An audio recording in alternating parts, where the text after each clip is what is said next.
In this video, we're going to talk about sugar in relationship to the most common problem that I see out there. Okay, so let me just give you some facts.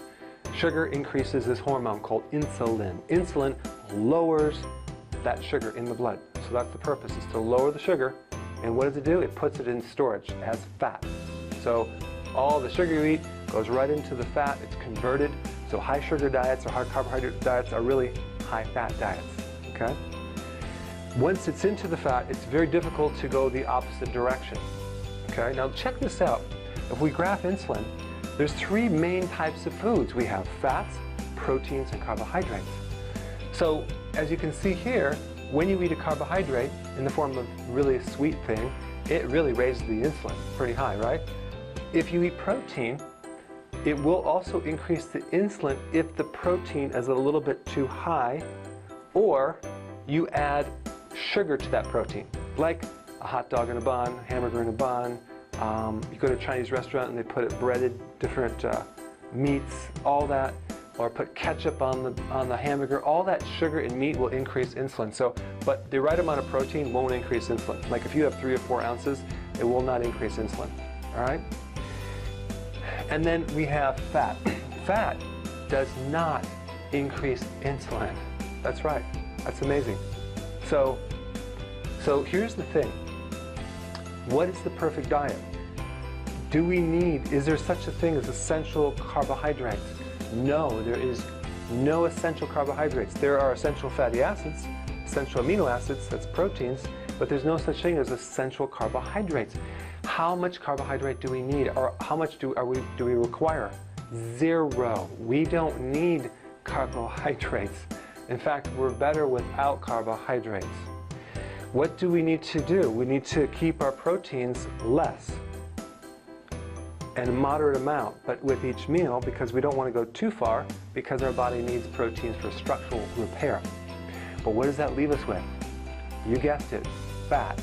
So if you are going to correct a problem with insulin, like in a diabetic, a pre-diabetic, like 50% of the population, it is totally and utterly necessary to increase the fat, because that's the only thing that's left.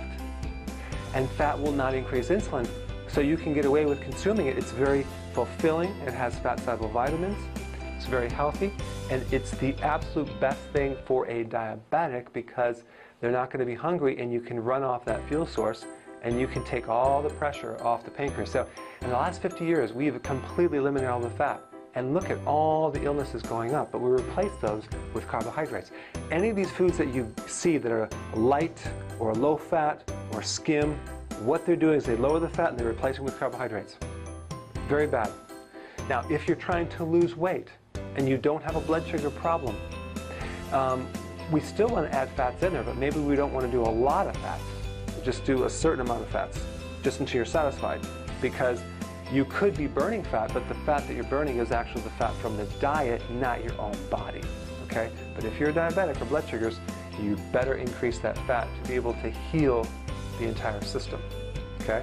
But I always love when people say, well, I'm doing a diet and I'm going to lose the weight and then I'm going to go back to what I was eating before. No.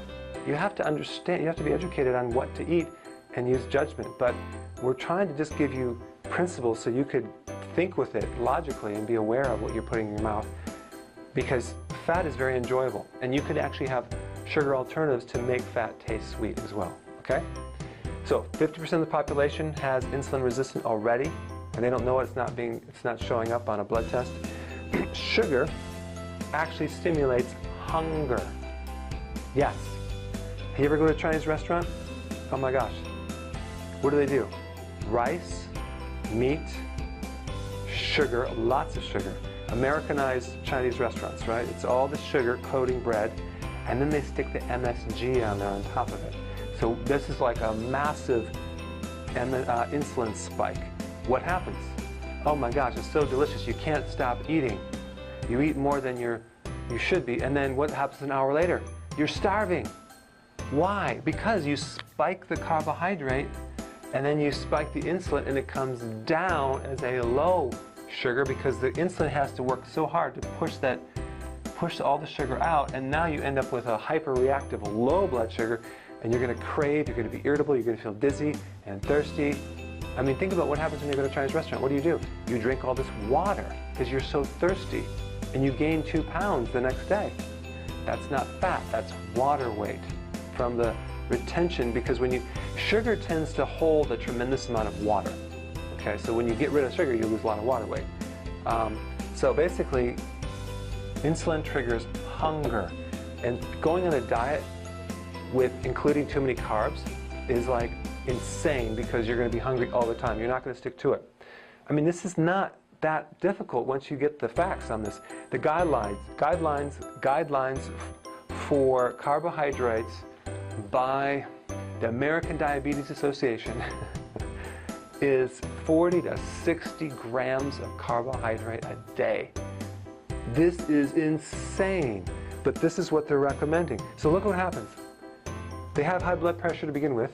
They take their medication. They say include the 40 to 60 grams of carbohydrate, but healthy carbs like whole grains and fruits and some sugars and alcohol, 2 glasses, right? So they're recommending all the orange juice, whatever. So here they are, they take the medication, which lowers the blood sugar, and they tell you eat the carbs, which raise the blood sugar, but take your medication to lower the blood sugar, eat the carb.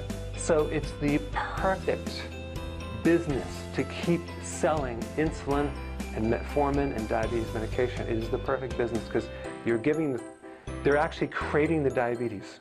The American Diabetes Association is creating diabetes and keeping you on the pills. And then they tell you you can't come off of it. You never get healed. They brainwash the medical doctors into thinking that, no, it cannot be cured. You're on it for the rest of your life and there's no other hope. That's what's out there. It's crap. I believe that near all diabetes can be fully and utterly corrected. But you can't then go back to your same ways. It's just, what I mean corrected is like stabilized. So if you maintain that lifestyle, you will maintain the blood sugars.